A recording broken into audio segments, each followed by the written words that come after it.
I wanted to get to this too, because I think this is something I don't know. We don't have a stat for it, but I think there's an increase in this that we're seeing, but there's some news stuff that is ahead for you in the future. You want to share a little bit about that in the coming months? Yeah. I had the amazing gift of having a girlfriend for the last 4.5 years, nearly 5 years, and we'll be getting married in March. Woo! So got engaged a month ago, and we're so excited for what's to come. So and finding that right girl is amazing. And you just, as we were setting up, you were telling me about how she encouraged you. She helped you. Tell me some things about the importance of finding the right girl, because she was massively influential in your growth as a young man into a man. That's a big deal. Yeah, I've known Christ for a long time, but definitely having a woman of God definitely helps. It helped my faith. MJ is somebody who she's a PK. She's a pastor's kid. So she's got that going for her. But she truly knows Christ and walks with him daily. And that's something that was refreshing to me as a high schooler. I was like, oh, wow. I need to learn to walk more like that. That's exactly what I'm looking for. And it was great to have somebody close to me who was able to help me with that. We did devotionals on the Bible app daily together. And that was one of the biggest ways we grew in our relationship from the get-go, was a foundation built on doing devotionals together. And I would say absolutely having a girl in your life who is not only equally yoked, but makes you want to grow closer to Jesus. That is a number one for me, of having somebody who's going to not only, she's not just somebody who likes Jesus, she's somebody who makes you want to love Jesus more. Wow. What I'm hearing you say there too is really powerful, because a good, godly woman is something that will make a man who you knew Christ, you were walking with him and everything as a young man, but it made you rise to the occasion. Yeah. You said, I like that. That's the kind of girl I want to marry someday. And how can I get to that point? And you made a plan, more or less, like, I need to grow. I need to become deeper in my faith. Like you were sharing earlier with us before we recorded, like that you sat down and you started doing devotions with her. It was during the pandemic and the lockdown. You're like, I can't go anywhere. Can't do anything. 2020 in the Bible app. Yeah. It's like, how can I grow? Like, hey, would you do this with me? That's amazing. I think that a lot of people go, someone your age, there's no way you're getting married too young. I can hear people like watching, listening, going, oh no, you're way too young. I don't think that is the case. Actually, age is very relative to maturity. Like your maturity is what you need to be. And I don't know that anybody is truly ready to be married so much as they are ready to be self-sacrificial, to die to self, and to learn and grow together. And you and MJ, that's something I know both of you, and you both seem like people who are ready to learn. You're not going into it like, I checked every box, I am perfect in every way. Like that's not how you get ready. I would say the biggest thing for me in our relationship is I don't feel like I've ever sat in a position where I'm like, I've got it all figured out. I want to know what all the problems are and how I can learn from them as soon as possible. That's the kind of person I am, to where I love going to people who I know well, who can mentor me and be like, hey, I'm trying to figure this out. Like, what can you speak into my life in this area? So I've had great people in my life. My friend Mike in Bend was a great person who I would grab coffee with weekly in high school, and we would talk about faith in Jesus and music and worship, but then also how to have a godly dating relationship that's growing towards marriage. And of course, as a high schooler, we're not thinking, all right, we need to get married, but definitely, we're not dating just for the sake of, you had intention, all the things that most people do in high school when they're dating.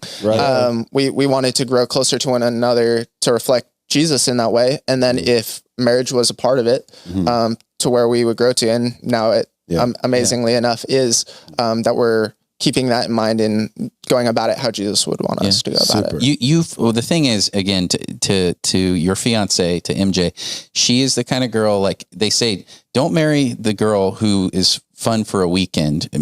Marry the one who is someone to spend a lifetime with. And you definitely made that choice to just toot that horn a little bit for her. You know, but she was also fun. She is good. She's awesome. God is good. But it's what so many people, as you said, in high school, it's just like, oh, well, they're serial daters. They go from girlfriend to boyfriend or whatever all the time. And it's more practice for divorce than it is for marriage. Yeah. Oh, wow. So if you are somebody who's like, no, I want to be setting myself up. You are someone I know for sure. You think of the future. Yeah. You're like, how will my actions today impact the future for me?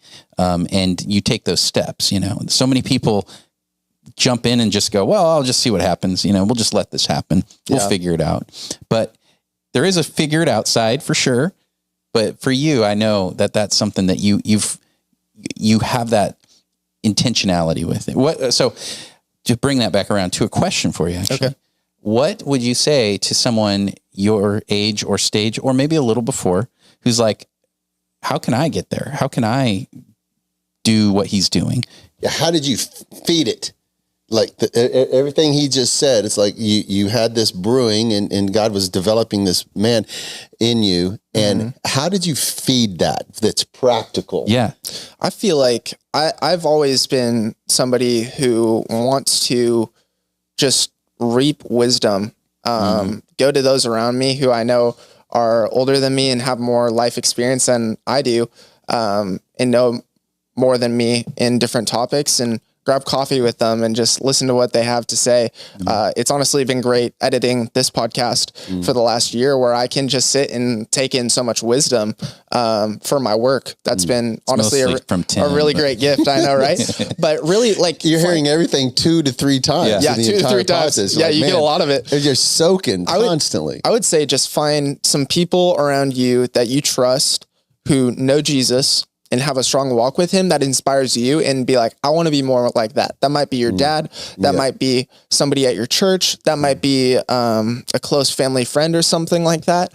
That I feel like those people around me really set me up really well to be walking how I am now, and just listening to what they have to say. I feel like that's a big reason why MJ and my relationship is what it has been for the last 5 years, because I, rather than hit the roadblock, I would like to know where the roadblock is at. And ideally we'd all like to know that. Yeah. Right. There's as they say, there's the knowns, there's the unknowns, there's the unknown, what you know that you don't know yet. Like, being aware of those things. You can't prepare for wisdom. Everything, but you can prepare for the things that are there. Like, someone tells you, hey, don't go down that road, bro. The bridge is out. Like, oh, thanks. I don't need to go down that road, you know? Yeah. But a lot of people are like, I don't listen to anybody. I just figure it out as I go, and you get a lot of people crashing off the bridge. Yeah. And it's important to be walking within God's plan, obviously, in a relationship as well.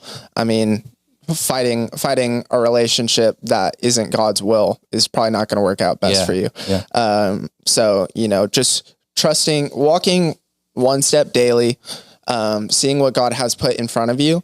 And if he leads you towards marriage with whoever that is, like, I feel like that's where we're at, where it's, you know, starting a high school relationship. Great. Then I move across the country and we did long distance for 15 months. That's a big thing. Yeah, she could have easily said, I want a guy who's going to choose me over his work. I think I'm done. You know, that would have been a fair reason, but God had called both of us to each other to love one another the best we could and walk in that. And now she lives here, and that's an answered prayer. And then we got engaged. I mean, just like each thing leading to another, trusting God in the season you're in, being obedient to the next. And then when God opens up a door, you obediently walk through it, and he's got the next thing for you. So I wouldn't try to force anything. Just take one step daily, and letting God handle the rest. Yeah. At the end of the day, he's the one in control.